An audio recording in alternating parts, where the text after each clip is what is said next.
ஆங்கில பத்திரிகைக்கு அண்ணன் எடப்பாடியார் அவர்கள் பேட்டி இந்தியா டுடே கான்க்ளேவ் அது பார்த்துருப்பீங்க நீங்கள். அதில் அந்த பேட்டி எடுக்க வந்தவருக்கு அவங்க கேட்குறாங்க, இந்த மாதிரி நீங்கள் துண்டு சீட்லாம் எதுவும் வச்சுக்கலையே அப்படின்ற மாதிரி கேட்கும் பொழுது, அப்போ அவர் அதெல்லாம் எனக்கு தேவையில்லை, சாதாரண இப்படி பேசுவேன்னு தான் சொல்கிறாரு. அவர் அது ஒரு ஆங்கில பத்திரிகைக்கு பேட்டி கொடுக்க வரும்போதெல்லாம் இப்படி ஒரு எளிமையான முறையில் தைரியமாக உட்கார்ந்து எதையும் ஃபேஸ் பண்ணக்கூடிய ஒருத்தரை, ஒரு ஆளுமை திறமை இல்லைன்னு யாராவது சொன்னால் நாங்கள் கேட்கணுமா?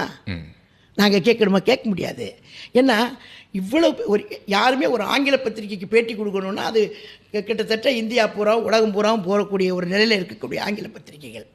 அந்த பத்திரிகைக்கு பேட்டி கேட்க வரும்பொழுது அவர் எவ்வளவு தைரியமாக சிரிச்சுக்கிட்டே, அவங்க கேட்குறாங்க என்ன சிரிச்சுட்டே பேசுகிறீங்களேன்னு, அது அவருடைய பாணி. அவர் அப்படி தான் பேசுவார் எப்போவுமே. ஒரு எளிமையான முறையில் எல்லாரும் புரிஞ்சிக்கக்கூடிய விதத்தில் பேசக்கூடிய யதார்த்தத்தை பேசுகிறவர் அவர். யதார்த்தத்தை அதை எழுதி கொடுத்ததை யதார்த்தத்தை பேசும்போது ஒரு பயம் வராது. யதார்த்தத்தை பேசும்போது சரளமாக வந்துடும். ஆனால் எழுதி கொடுத்ததை பேசும்போது தான் தடுமாற்றங்கள் வரும். அந்த தடுமாற்றம் நிறைய தடவை இந்த தலைவர்களுக்கெல்லாம் வந்திருக்கு. நீங்கள் பார்த்துருப்பீங்க.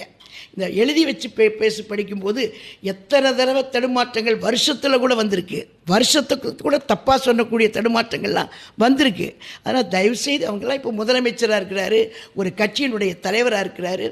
அதனால் அவர் தான் அதெல்லாம் மாற்றிக்கணுமே தவிர கம்பேரிசன் பண்ணும்போது நான் ஏற்றுக்க மாட்டேன்.